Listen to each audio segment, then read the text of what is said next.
From Television City in Hollywood, the Jack Benny program with the special guests, the coaches of UCLA and Michigan State, Red Sanders and Duffy Doherty. Presented by Lucky Strike. Light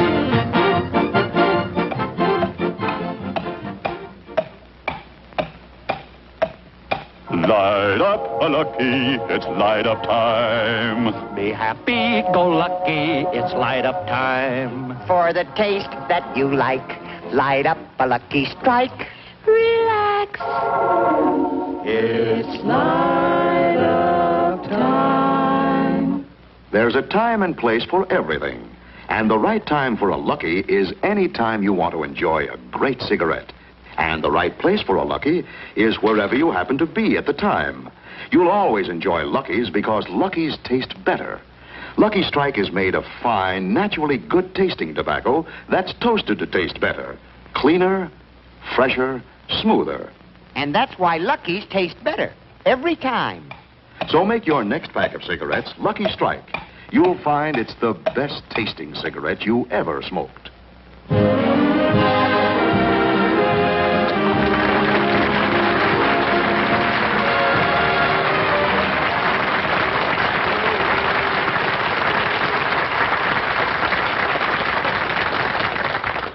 Thank you very, very much, ladies and gentlemen, and welcome to the Lucky Strike program.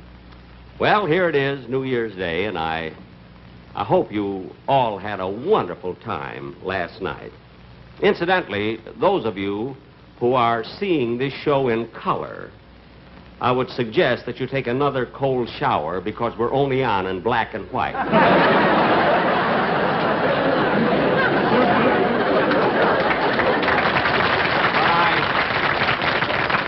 I do want to thank everybody for sending me so many kind, nice messages, wishing me good luck for the new year. And just as I walked on, they handed me a batch of telegrams from fans that I would like to read to you, if I may. Oh.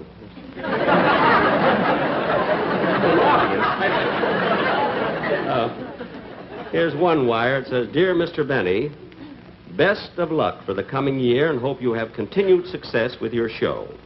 If on any of your future programs you can use a bright new comedy team, we are available. Yours, Bulganin and Khrushchev."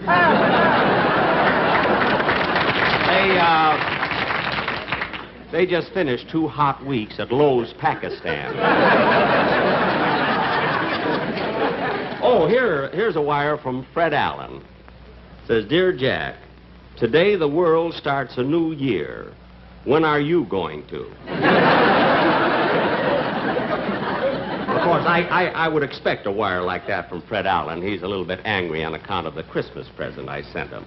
And it wasn't my fault. You see, it took the parcel post so long that by the time my present got to New York, the bread was stale. I don't mean to imply that Fred isn't working, because he is. He's on every week on What's My Line. And, you know, he's trying so hard to look good. So I understand recently he wanted to have his face lifted, but I guess he thought it would take too long on account of the gravel strike.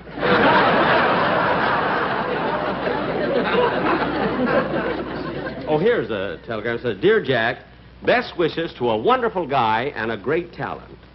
I hope in the coming year you will find time to star in 3 or 4 pictures for us. Signed, Jack Warner, President, Warner Brothers Studio." After all these years, he wants me back. Well, just to he'll have to come crawling to me, you know. Well, here's another wire from Jack Warner. It says, "Please disregard my first message. My brothers made me take a cold shower."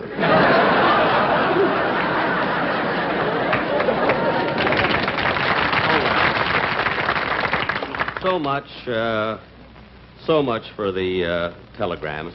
And you know, ladies and gentlemen, I'm really glad that New Year's doesn't come oftener than once a year, although I did have a great time last night. And you know, I know a lot of you people have an impression about Hollywood parties that maybe they're sort of rough and they're carousing and they're wild, but that isn't true at all. Because I know, now I went to a party last night in Hollywood, and it was the most quiet, orderly party you've ever seen. And, of course, it wasn't a tremendous party. You know, there were only 6 of us there, but it was a typical Hollywood crowd. You see, now there was Sir Cedric Hardwicke and Ethel Barrymore, Lillian Gish, Edmund Gwen, Victor Moore, and myself. And I assure you there were no wild shenanigans. Because all we did all evening was just sit there and looking at the television set. And then just before midnight, the butler came in and turned it on.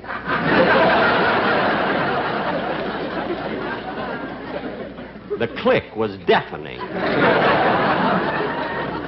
Well, ladies and gentlemen, anyway, don't believe all these things you hear about Hollywood, you see. Ladies and gentlemen, tomorrow in Pasadena at the Rose Bowl game... What? Telegram for you, Mr. Benny.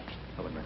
Well, I mean, you could have waited out there. I mean, you could have given me the telegram off stage. No, it couldn't, Mr. Benny. This is a singing telegram. Oh, a singing telegram? Yes, sir. Oh, well, okay, go ahead. Happy New Year! Happy New Year! Happy New Year! Happy New Year to you!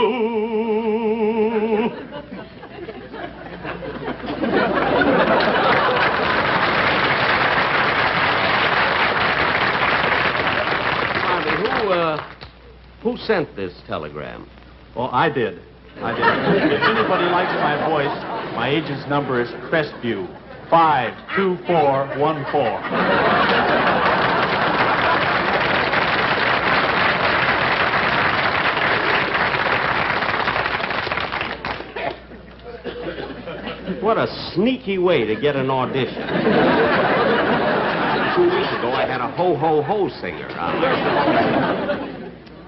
You know, ladies and gentlemen, as I started to say, tomorrow in Pasadena, Michigan State plays UCLA at the Rose Bowl. And this will be for probably 100,000 spectators of the game, probably 40 million watching it on television.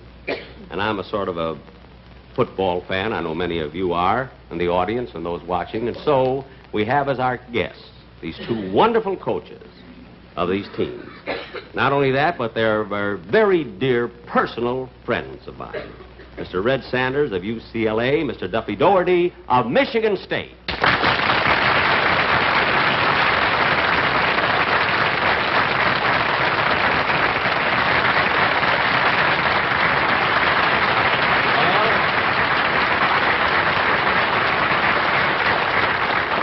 Well, fellas, it's certainly nice to see you again.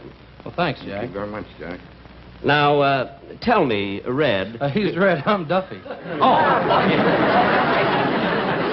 Well, I didn't recognize you without your helmet.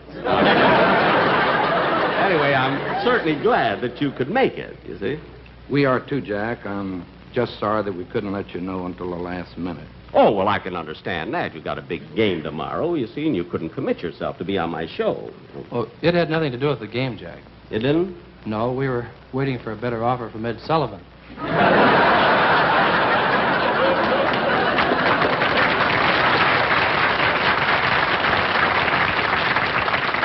see. And he didn't make the offer, huh? No, he didn't, Jack, and I'm certain if he had, it would have been a better one. Yes. I can understand. Well, tell me, gentlemen, about your teams tomorrow. Do you feel that they're ready for this big game tomorrow? Well, I'll say this, Jack, that we've worked awfully hard for this one, and the boys are up, and I think that our overall team speed will pose a problem for Red. Well, now, Red, what do you think will be Duffy's biggest problem at the Rose Bowl? Finding a parking space.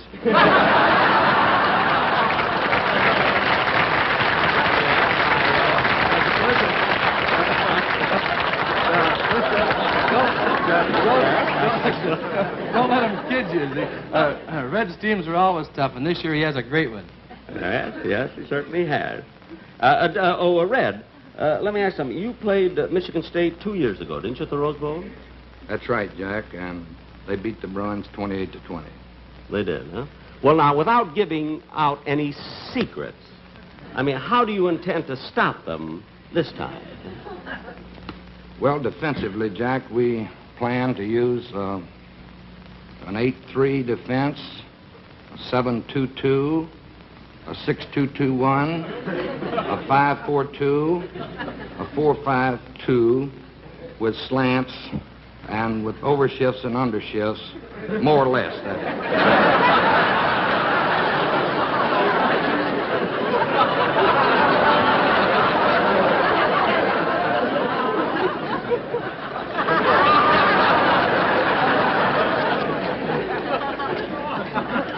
Well, that ought to stop him. Certainly stop me. Oh, that was very simple, Jack. Do you mean that you didn't understand what Red was talking about? No, you see, football today is so complicated. Now, my day, when I used to play football, why, it was much different, much easier, you see. You played football? Yes, I used to play quarterback with the Waukegan Wildcats. And we had a wonderful halfback on that team, that great Indian player. What was his name? Jim Thorpe. No. Hiawatha. We used to play on the shores of Gitche-Gumee. Now, gentlemen, I know you want to get back to your teams, but I would like to ask you one question. I don't imagine you'd like to answer this one, though. Answer what, Jack? Well, I wanted to ask you about predictions, making predictions about the game tomorrow, and I guess you feel rather shy about answering that one. Oh, no, on the contrary. Red and I have talked it over, and we feel it's childish to be afraid to make predictions. Oh.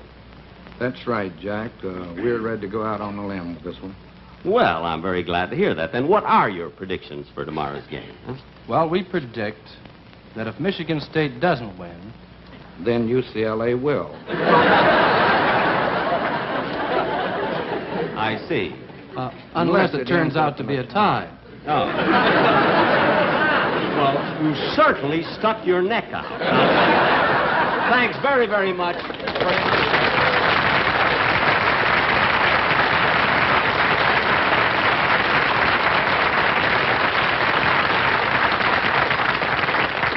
Two wonderful fellas and great sports to come on here a day before this big game. Of course, I'm very, very anxious to see the Rose Bowl game tomorrow, and it was almost impossible to get tickets. You see, they're practically sold out for months, so you can imagine the ticket scalping that went on. You know, imagine people having to pay, real fans, having to pay $10, $20, $30, $40 a ticket just to see their home team win. Now, to those of you who are not familiar with this form of extortion, I'd like to tell you the way these scalpers work. You see, a few weeks before a game, we get a block of tickets. And then we call up, I'm not allowed to tell you legally. I sold the rights to Racket Squad. And now, ladies and gentlemen, in keeping with this New Year's Day and in tribute to our two fine friends whom you've just seen, there'll be a medley of songs by the Sportsman Quartet. There's gotta be a football hero to get along with the beautiful girls. In spite of all $1 million can do, a tackle or two will mean more to you. The fact that you are rich or handsome won't get you anything in curls. You gotta be a football hero to get along with the beautiful girls. By the old Pacific's rolling water, loyally we stand each son and daughter. Hail the emblem of our alma mater, mighty Bruin Bear. Smash right through that line of blue, we're going to win this game. Fight, fight, fight!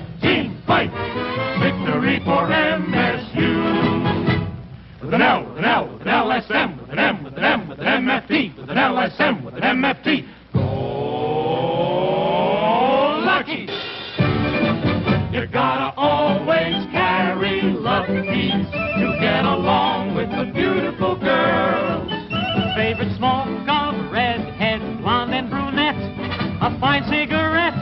It's toasted, you bet. A Lucky Strike is better tasting. It pleases everything in curves. You gotta always carry Luckies to get along with the beautiful girls. You gotta LSM and tease 'em. The favorite smoke of the beautiful girls.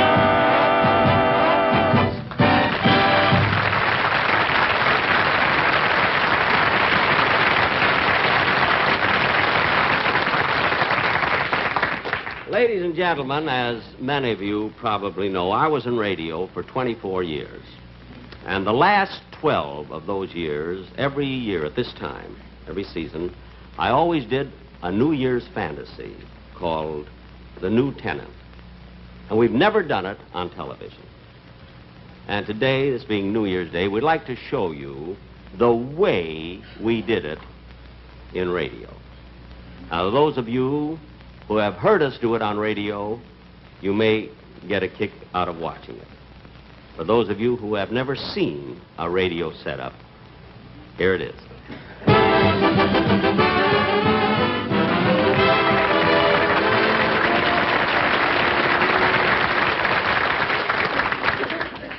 Now, Don Wilson, my announcer, who has been with me 22 of these 24 years, will play the part of Uncle Sam. Lois Corbett, who is Mrs. Don Wilson in real life, will play the part of his wife, Columbia. This is Mel Blanc, who has played so many characters on my show that always done everything. The Maxwell, the noise of the Maxwell, and my violin teacher and the parrot. That's right, Daddy. And here's a young fella that's going to participate in the play. This is little Charles Herbert. Little Charles Herbert. Just take a little bow, Charlie. That's it. You. And this gentleman here will... Wait a minute. I don't remember you at rehearsal. What do you do on this show? Nothing. What are you doing sitting up here on this stage? Couldn't get a seat in the audience.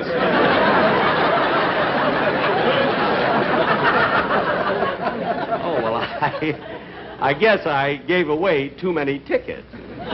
What do you mean, gay? Look, just sit there and be quiet. You can watch the show. Oh, and by the way, ladies and gentlemen, this is Mr. Gene Twombly, who has been my sound man for many, many years.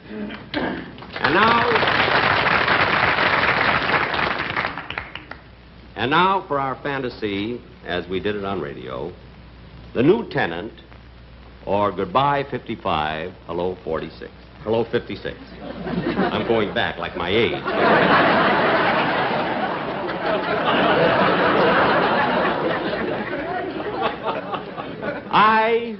I will play the part of the old year, 1955. Music, please.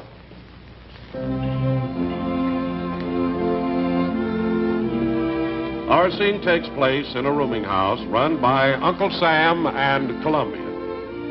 It's almost midnight. The old year is getting ready to leave. Oh, Columbia. What is it, old-timer? Can you help me with some of this packing? I got to get out of here and make room for the new tenant. Well, I sure hate to see you go. You know, you've been a pretty good year. Well, thanks. Before I go, Columbia, I want to tell you that I'm mighty proud of you and Sam and your 48 kids. And I hope those new ones you've been expecting arrive real soon. Here are the additional stars to sew on your flag. Oh, thank you. I'll take very good care of... Well, wait a minute, old-timer. You handed me 3 stars. That's right. Hawaii, Alaska, and Disneyland.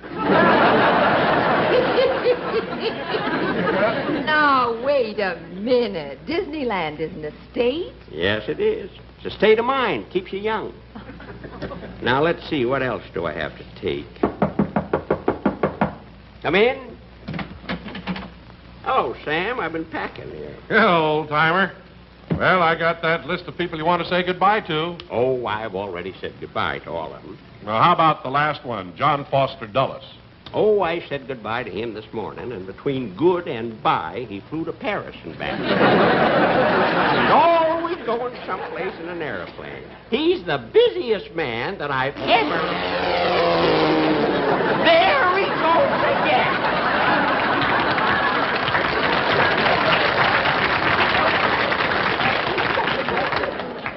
I never saw a man that traveled so... Hey, wait a minute. What's the idea of walking out in the middle of my show? I just got a shower and sobered up. And I didn't like you in color either.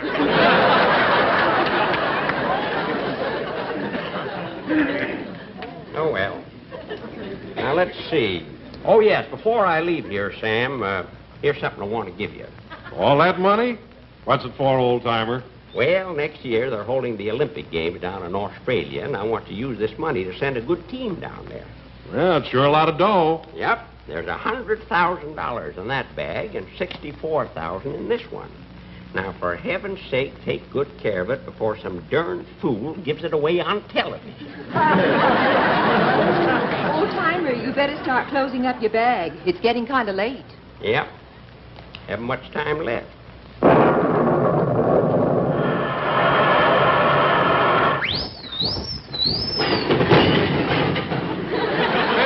Timer, who's this character? I don't know. Who are you? I'm Mars. Mars? The planet? I ate the candy bar. Well, kind of nice of you to come down and say goodbye to me. Oh, I didn't come to say goodbye to you. You didn't? No, some scalper sold me a ticket to the Rose Bowl game. What? Next week, I'm the technical advisor on Racket Squad. I know about that. Well, thanks for dropping in, Mars. Yeah, goodbye, old-timer. Doggone, I meant to give him his saucers back, and I forgot all about it. Now, let's see, what else do I have to do? There goes the first stroke of 12. I wonder what's keeping the new tenant. Hey, that must be him now.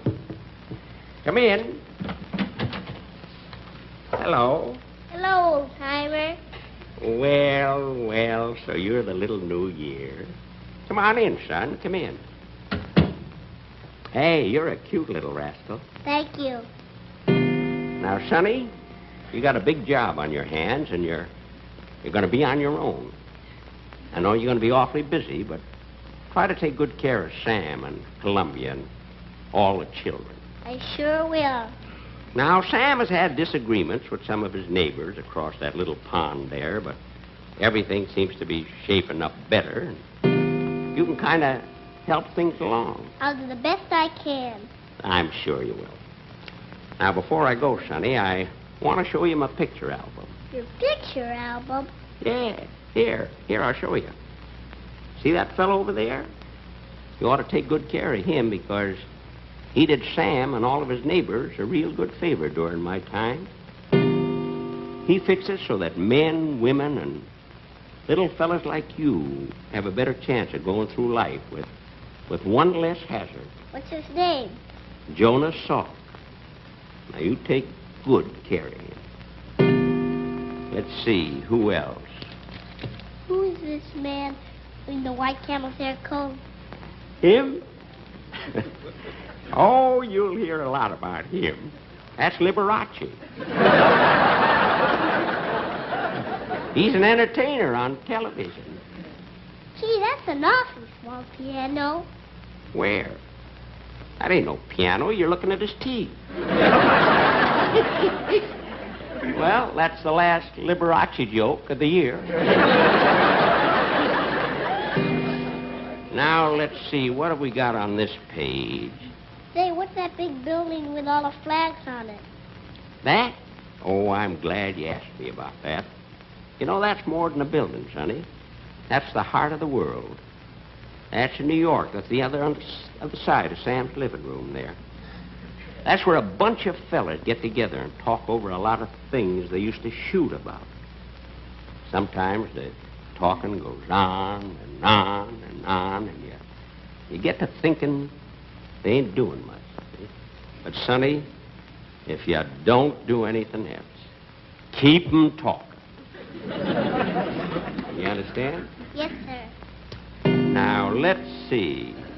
Say, who's that man with the nice smile on his face? The nice-looking man there with the smile? That's a fella I want to tell you about. Now, his name is Dwight Eisenhower. After you're here a while, you can call him Ike. He'll like that. I want to tell you something, Sonny. I didn't take as good care of him as I should have. When my back was turned, he got sick.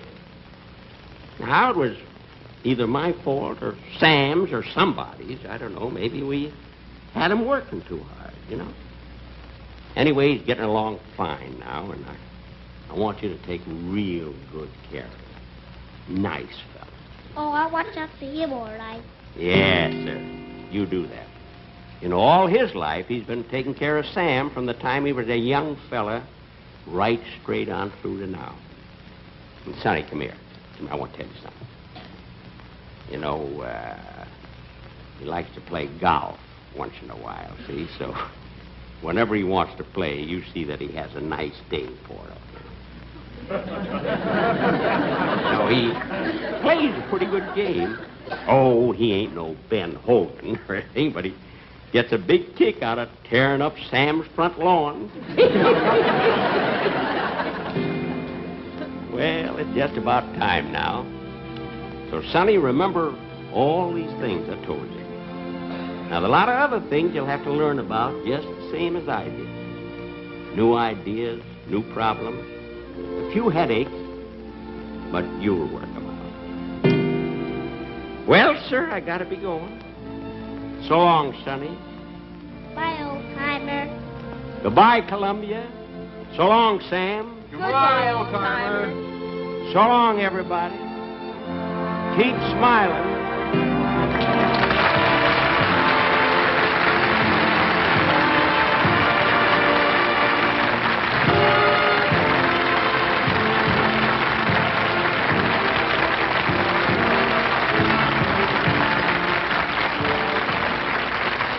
Light up a lucky. It's light up time. Be happy, go lucky. It's light up time. For the taste that you like, light up a lucky strike. Relax. It's light up time. Man, that's the right idea. Taking a break to light up a Lucky. And why Lucky's? It's right here on the pack. LSMFT. Lucky Strike means fine tobacco. Naturally good-tasting tobacco that's toasted to taste even better. Light up a Lucky right now. It's light up time. For the taste that you like, light up a lucky strike. Right now. Light up a lucky. It's light up time. You'll say it's the best-tasting cigarette you ever smoked. The Jack Benny program has been brought to you by the American Tobacco Company, America's leading manufacturer of cigarettes. The Jack Benny program has been selected for viewing by our armed forces overseas.